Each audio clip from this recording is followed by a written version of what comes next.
Assalamualaikum warahmatullahi wabarakatuh. Perkenalkan, nama saya Naura Adriani, tempat tanggal lahir Jakarta 23 Januari 2000, mahasiswi Fakultas Peternakan dan Pertanian Universitas Diponegoro, jurusan S1 Teknologi Pangan angkatan 2018.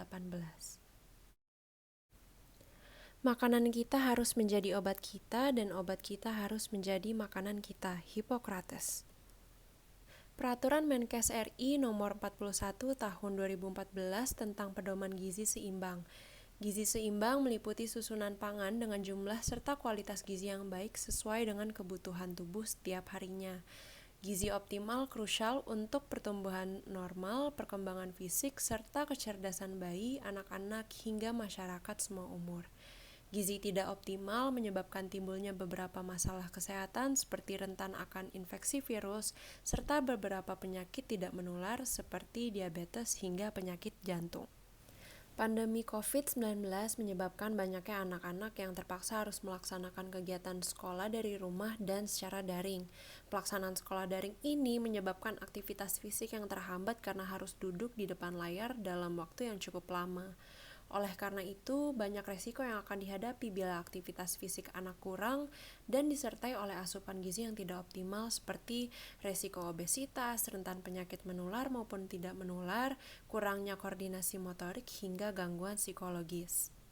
Lalu apa saja yang bisa dilakukan untuk memenuhi kebutuhan gizi anak? Yang pertama adalah menentukan rutinitas makan anak. Rutinitas anak menjadi salah satu hal yang perlu diterapkan karena menjadi penting bagi pertumbuhan dan perkembangan emosi serta mental anak. Rutinitas membantu anak dengan mudah menjalankan kegiatan sehari-hari dan membantu menumbuhkan kedisiplinan. Menentukan rutinitas makan anak meliputi penetapan jadwal makan pagi, siang, malam, hingga snack di sela-sela jam makan. Selanjutnya adalah memberikan tata tertib makan. Pemberian tata tertib makan kepada anak membantu anak menjaga kebersihan serta mencegah gangguan lain yang dapat menyebabkan anak sulit untuk makan.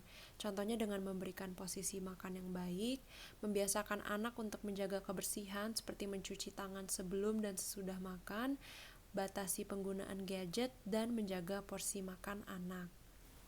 Selanjutnya yang terpenting adalah memberikan makan makanan yang bergizi. Pola makan yang sehat dan seimbang akan berpengaruh terhadap kesehatan saluran pencernaan anak. Saluran pencernaan memiliki peran dalam meningkatkan imunitas tubuh sehingga perlu dijaga untuk mencegah infeksi virus. Pemberian makanan bergizi meliputi konsumsi beraneka ragam jenis makanan seperti berbagai jenis sumber protein, sumber karbohidrat, hingga serat. Kemudian membatasi konsumsi gula, garam, dan lemak, konsumsi makanan dengan kadar protein yang tinggi, konsumsi 2-3 porsi buah dan 2 porsi sayuran setiap hari sebagai sumber serat dan vitamin, serta konsumsi susu sebagai sumber kalsium untuk mengoptimalkan pertumbuhan tulang pada anak.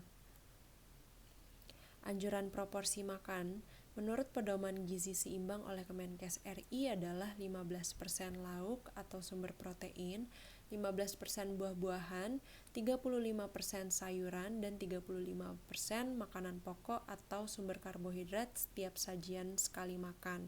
Dan jangan lupa minum air putih 8 gelas sehari dan mencuci tangan sebelum dan sesudah makan. Selanjutnya adalah melakukan aktivitas fisik minimal 30 menit sehari. Aktivitas fisik membantu menyeimbangkan pengeluaran serta pemasukan nutrisi, terutama sumber energi, dalam tubuh sehingga melancarkan sistem metabolisme tubuh. Aktivitas fisik dapat berupa aktivitas ringan seperti membantu beberapa pekerjaan rumah, jalan atau lari setiap pagi dan sore, workout, dan aktivitas fisik lainnya. Yang terakhir adalah memantau berat badan anak setiap bulan.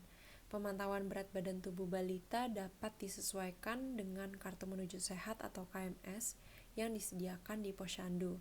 Dan pemantauan berat badan anak di atas usia 5 tahun dapat dilakukan dengan menghitung indeks massa tubuh secara manual atau dengan menggunakan kalkulator BMI online. Apa itu Body Mass Index? Body Mass Index atau dalam bahasa Indonesia indeks massa tubuh merupakan nilai ukur yang digunakan untuk menghitung berat badan ideal berdasarkan berat badan dan tinggi badan. Perhitungan IMT secara manual dapat dilakukan menggunakan rumus berat badan dalam kilogram dibagi dengan tinggi badan kuadrat dalam meter. Hasil yang diperoleh kemudian dicocokkan menggunakan tabel indeks massa tubuh berikut berdasarkan jenis kelamin serta usia anak. Jika nilai indeks massa tubuh anak jauh di bawah atau jauh di atas rentang IMT yang tersedia, maka perlu konsultasi dengan ahli gizi dan melakukan perbaikan gizi yang lebih. Untuk menghindari kenaikan berat badan anak yang berlebih selama sekolah daring di era pandemi ini, dapat dilakukan pemberian snack yang bergizi namun lezat untuk menemani sekolah daring anak. Berikut resep es krim pisang yang bergizi dan lezat sebagai snack anak di sela-sela sekolah daring. Bahan-bahan yang diperlukan adalah 3 buah pisang ambon yang sudah matang, 1/4 cup susu atau air kelapa, 2 buah kurma yang sudah dibuang bijinya, dan 1 sendok teh selai kacang. Cara pembuatannya yang pertama adalah memotong kecil pisang dan disimpan di dalam freezer selama minimal 4 jam atau hingga pisang beku dengan sempurna. Lalu campur semua bahan ke dalam blender dan haluskan. Es krim dapat segera disajikan atau disimpan ke dalam freezer. Sekian video edukasi mengenai pemenuhan gizi anak selama sekolah daring di era pandemi COVID-19. Kurang lebihnya mohon maaf. Terima kasih atas perhatiannya. Semoga bermanfaat.